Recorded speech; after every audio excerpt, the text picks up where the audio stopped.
Hey everyone, and welcome to Comic SA. My name is Sean, and we're actually just gonna jump into a quick review of what I thought of Justice League, Dark Apocalypse War, which was a pretty cool movie. I think if you haven't watched it, please go ahead and watch it. It's probably better than what you're getting in the live action DC universe. The DC animated universe has actually been making huge strides to explain and show all these cool stories. I mean, if you don't understand where they come from, they're coming basically from the New 52, where I think the first movie starts with Flashpoint Paradox, and then if you're reading DC Comics, then you understand that's where the launch of the New 52 came from. This is obviously before DC Rebirth. And then they're taking stories from the Son of Batman, that explains Damian Wayne and Batman and Talia al Ghul. Justice League War, Justice League Dark, that's the first Justice League Dark movie. Death of Superman, Reign of Superman, Teen Titans, Judas Contract. Just you should probably go through like all of them just before you watch this movie, just because a lot of relationships have really been established because of those other movies, which is really cool. So the continuity is great. So if we had to jump into just the plot of what's going on, there will be spoiler alerts here. There are gonna be so many spoiler alerts. So yeah, please stop listening if you don't want to know what's going to go on in the movie. But what happens is sort of Apocalypse, the planet that Darkseid reigns on, makes its appearance in the DC universe, and then like sends out some probes, and then flashes away and like disappears again. Superman finds this, and he's like, hell no, and he feels very threatened. Reason being is obviously because Doomsday, from the movie of the Death of Superman, almost killed Superman, and Doomsday came from Apocalypse, and so Superman takes this as a direct threat. The movie is not only revolved around Superman, I guess, Apocalypse, but more around John Constantine, purely just because this is a Justice League Dark movie, and a lot of magic is sort of incorporated into this and is needed.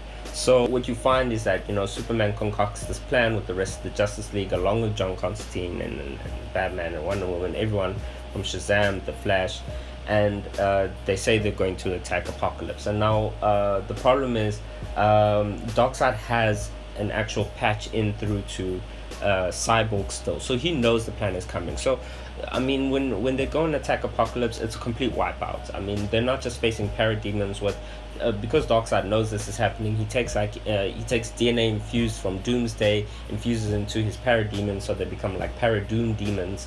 And then so obviously the parademons are more powerful, and because Darkseid is able to see this coming, it's a complete wipeout. Darkseid is not all powerful. He's overwhelmingly powerful, but he can't not be beaten. The reason why he achieved such a great victory is actually because he knew everything was coming. So he was able to plan and think ahead and so on. And you basically jump like 2 years into the future after this fight, and Darkseid he's ravaged the Earth. John Constantine is drinking his way into a bottle. What you see is like there are these three different emitters that are transporting the Earth's core to Apocalypse, I guess, for energy and so on. And we pick up with Raven and Superman as they are approaching, and they find John Constantine on Earth 2 years later, trying to like get another band of superheroes together to make a second attempt at this. And Etrigan is there. Etrigan is so funny because Etrigan he's not rhyming anymore. He's just depressed. And he's mostly depressed because one of his demon friends died or something, and I think he's looking like for a fight for a challenge so he can die and so on, which he gets much later. But he's just such a cool character, and I think we get so you also at the same time you sort of get a summary of what actually happened. So what happened to all the heroes on the first attempt when they attacked Apocalypse? Obviously most of everyone died. Batman he's being mind controlled and being put into the Mobius chair to do Darkseid's bidding, which is pretty cool. Martian Manhunter, Wonder Woman, Mira, Aquaman's wife, Hawkman, Starfire, they all are also being mind controlled and sort of infused with android parts as well, I guess, to be more mechanical and I don't know, under his control. Cyborg also becomes the mainframe of Apokolips, and I think the Flash becomes the actual core and energy of Apokolips, which is kind of interesting. He's just running. I think he's just running like forever, powering up Apokolips. And Raven. So what happens is like Raven, Raven and Superman. Superman has infused kryptonite, liquid kryptonite, so that he could never use his powers again, which is guck, dude. Anyway, super effective. Anyway, what happens is, so Raven and Superman approach John Constantine, and then with Etrigan, they go and find Damian Wayne. Damian Wayne, you find out he's actually the leader of the League of Shadows, which is pretty cool as well. And you understand, like, there was actually a relationship between him and Raven. Well, not really a relationship, but they had feelings for each other. But I think Raven is sort of dealing with her own stuff with Trigon, who's also a pretty big player in this movie as well. Trigon being her father, who just wants to destroy the Earth, and he's like encapsulated in that jewel on top of her forehead, basically. Now, they get this ragtag team, I guess, together of Lois Lane. Lois Lane really is pretty cool. So Lex Luthor is sort of playing both sides as well. He's sort of feeding information to Lois Lane but he's playing like he's just subservient to Batman and Apokolips, which you don't really see this robust and really confident Lex Luthor. You get this Lex Luthor is sort of snarky, but I think he has to be like that because of how overwhelming Batman is. And then Lois Lane gets in the Suicide Squad, who's not being led by Amanda Waller because she dies of cancer in the story. And then Harley Quinn is actually leading the whole squad, which makes the movie a bit more gory as well and more dark because there's just so much more blood because of the Suicide Squad. You have like people's heads being bitten off. You have like straight gunshots to people's heads. It's crazy. So I think because the Suicide Squad is in this movie, I think like it's a lot more gory and bloody than what I'm used to.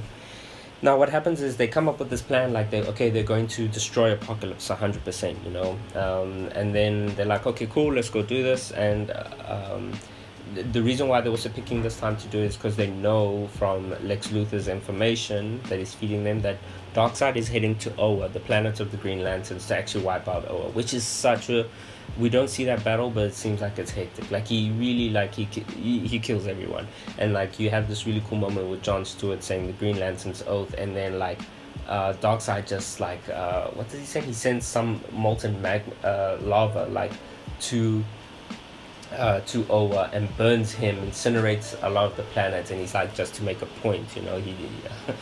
So that's pretty cool. So that's why they go ahead and they try attack Apokolips at this point. At this point, they rescue the Flash. They overcome the mind control. They overcome, with Damian's help, they appeal to Batman and overcome the mind control of Darkseid. And Cyborg as well. He's able to set free Wonder Woman, Martian Manhunter, Mera, Hawkman, and Starfire from the mind control as well. They sort of release Etrigan out of Trigon. They release Trigon out of the Raven's jewel, and he goes ahead and he fights Darkseid. He actually first possesses Superman, which is also a pretty cool interpretation, and then he goes and fights Darkseid. Once he gets his own body back. Lois Lane dies. Like, everyone dies. Lex Luthor dies. God, everyone flipping dies. I think Harley Quinn survives. Of course she would. And then, everyone basically escapes off Apokolips. Cyborg boom tubes the whole of Apokolips along with himself to another part of the universe that is like empty and dark, and Darkseid will never be able to exit out of it again. And John Constantine, basically, who's represented like so well in this story, just goes up to like Flash and is just like, dude, I know you're responsible for the Flashpoint paradox, you know, which you find out later on, and the Flashpoint events, and he's like, you need to do another Flashpoint. You need to go back in time and reset all of this because the world has gone to crap. Personally, I mean, Batman, if I personally see it, like, Batman says like 30% of the Earth's core is already gone. The planet's rotations has already changed. meaning if you don't know what that means, like the planet could literally freeze over or become a desert literally because of one step in the different direction in terms of its rotation. He's like, 1 billion more deaths are probably predicted. Like, so everything's gone to crap, which I really thought was cool. Like, damn, like this is not a happy-go-lucky and we make it out by the skin of our teeth kind of thing. It was really like, this is crap. So yeah, Flash just goes off and he runs and to reset everything, which is hectic and probably a big burden on him because he remembers everything. Um, so yeah, but yeah. Anyway, listen, I think it's good. I think the movie's like super good. Please watch all the other movies. I'll try to do a review on the other movies if I can. Trying to get back into the swing of things, and yeah, stay safe and yeah, I'll see you guys later. Cheers.